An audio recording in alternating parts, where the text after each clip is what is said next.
All right, so are you ready to dive into this mountain of info on becoming a secondary school PE teacher? I am. Because you've handed us a ton. Yeah. It seems like you really want to go beyond just the basics here. Yeah. Like, we've got practical guides, real-life stories, interview prep. It's like you want the inside scoop on what it really takes to make this a career. And that's what we're here for. Absolutely. We're going to sift through all of it, pull out the most interesting and important stuff. Love it. So you don't have to. Right from the get-go, it's amazing how much deeper this role is than just teaching kids sports skills. Right. One of the sources even used the word holistic, Yeah. which I thought was interesting. Yeah. So let's paint a picture. Right. What does a PE teacher actually do all day? Beyond, like, the stereotypical image. Well, picture this. You're a PE teacher, and you notice a few students are kind of like, always zoning out during warm-ups, you know? It's not just teenage energy, you realize. They're actually dealing with, like, stress and anxiety. So you decide, you know what? I'm going to incorporate a few minutes of mindfulness. Interesting. Like some focused breathing techniques before each class. Wow. Did the source mention how the students responded to that? They did. They were, a little hesitant at first. Yeah. But after a few weeks, even the ones who were like, I don't know about this, were saying, you know what? I actually feel calmer. I'm more focused during class. That's amazing. Which is a perfect example of how PE teachers are really bringing this mental well-being element into their lessons. It really shows how much more this is than just the physical, right? Yeah. It's about understanding the whole student. Exactly. And it's not just something they're doing by themselves. There's a big trend, it seems, toward collaboration. PE teachers aren't just stuck in the gym anymore, They're talking to other teachers, they're talking to parents, Oh, wow. even administrators, to like create this web of support around each student. So it's like a whole team approach. Yeah, a team approach to helping these kids really thrive. I love that. And that's something to really remember as you explore this as a career. Okay. It's not just how much you love fitness, it's how willing you are to be a part of this network to really make a difference. So insightful. All right, so we've busted that myth of just the whistle-blowing, dodgeball dodging stereotype. Yeah. But what about actually becoming a PE teacher? Because the sources mention needing a degree in things like kinesiology. Yeah. And, I didn't major in that, so I'm curious, what is that? Imagine you're in a kinesiology class and you're breaking down the biomechanics of a tennis serve. Okay. It's not just hit the ball hard. It's how does your body actually move? How do those muscles work together? Like, what's the physics of it all?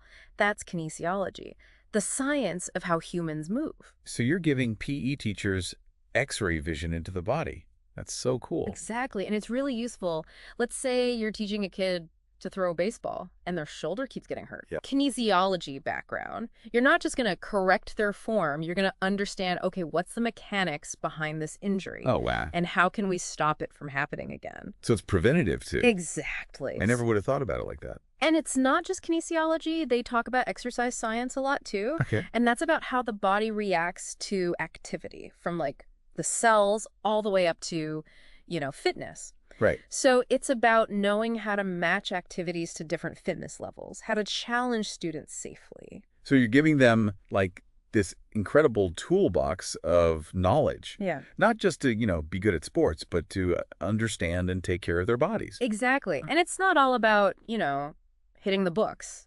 Okay. They stress this a lot. Practical experience. You wouldn't expect someone to be a chef just from reading cookbooks, right? Right. They have to actually get in the kitchen, figure out the flavors, how to make it all work. Same for PE teachers. They got to get that experience. That makes sense. They mentioned internships, volunteering, even coaching as good experience. Yeah. But how does that actually make someone a better PE teacher? Okay, so let's say you're coaching a youth soccer team. Okay. You're not just teaching them drills. You're learning how to communicate with different types of kids, Right. manage how everyone interacts, how to deal with losing, Right. all that. Yeah. Those are the things you need in the classroom, too. It's like you get a master class in leadership and how to work with people on top of the technical stuff. Exactly. And this is where it gets really interesting. Okay. They talked about showcasing all that, like athletes have highlight reels. Yeah. They said build a portfolio, but not just any portfolio, Okay, what does a PE teacher's highlight reel look like? I've got to know. Imagine you go into the interview and instead of just talking about lesson plans, you pull out your tablet Oh, wow. And it's a video montage. Okay. You've got clips of you leading this inclusive basketball game, helping kids through a tough yoga pose, even showing off this creative warm-up routine you made with recycled materials. That's amazing. Right. That's way better than just a resume. Yeah, it shows your passion, Yeah. your creativity, how you take those ideas from the books and make them fun and inclusive. It's like you're showing who you are as a teacher. Exactly. Okay, so we should be recording those coaching sessions. Yeah. Volunteering, those moments that make you stand out.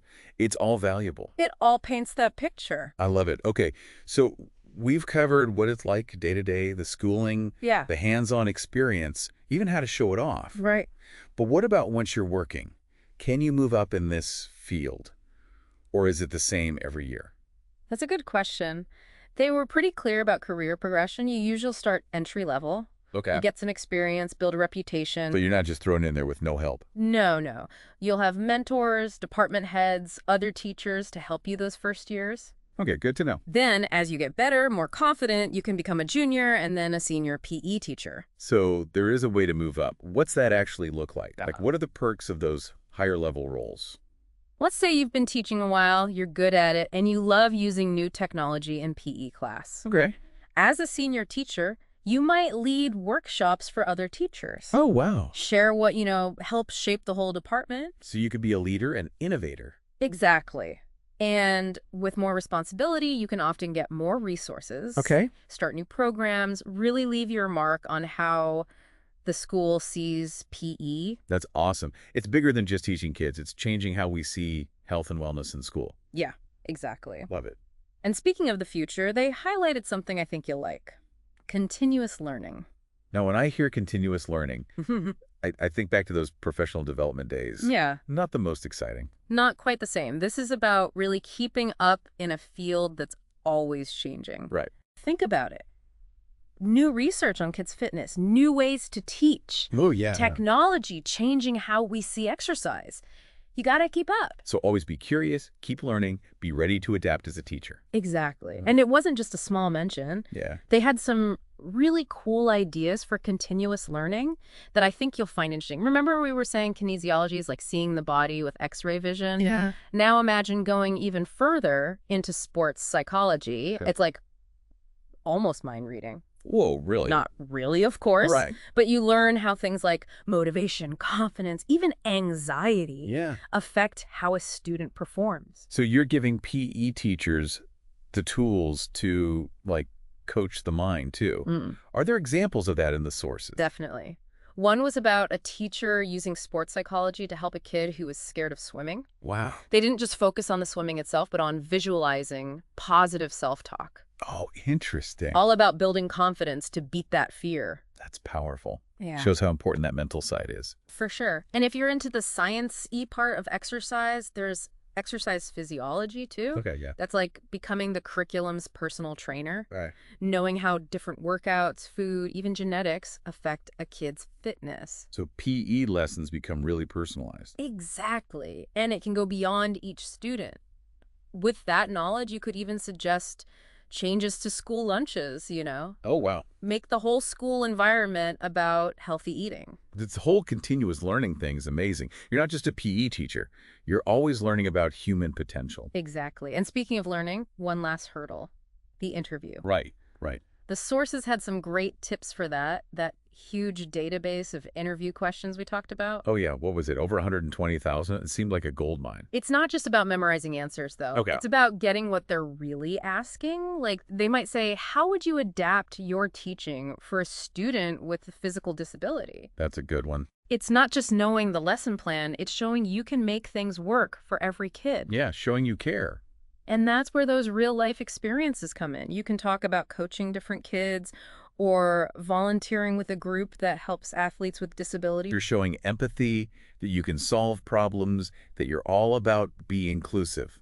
What other kinds of questions should I expect? Be ready to talk about handling a classroom. They might say, what do you do if a student's being disruptive during a team activity? Oh, okay. Now, don't just jump to punishments. Think about setting clear rules beforehand. Right. Building good relationships, creating that respectful vibe from the start. So it's about being more than just the sports person, but someone who builds a good learning space.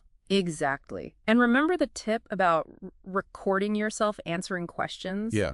They even suggested checking out RoleCatcher's AI tool. Oh, yeah. It listens to your answers, tells you if you're talking too fast, your tone, even your body language. It's like having a personal coach for interviews. Pretty much. That's incredible. And, wrapping up this whole deep dive, it's clear that being a PE teacher now, it's not what it used to be. It's so much more than just sports. It's being a mentor, someone who champions wellness, someone who's always learning too. It's about getting the next generation excited about being healthy and reaching their full potential. Well said. And I think you've definitely got the passion and drive to do amazing in this field. Thanks. I feel super inspired and ready to tackle this career path. And for everyone listening, we hope this deep dive got you thinking and showed you how cool and important being a secondary school PE teacher really is. Maybe you'll be the one inspiring those future generations to love movement and well-being. That's it for today. Keep on exploring, everyone.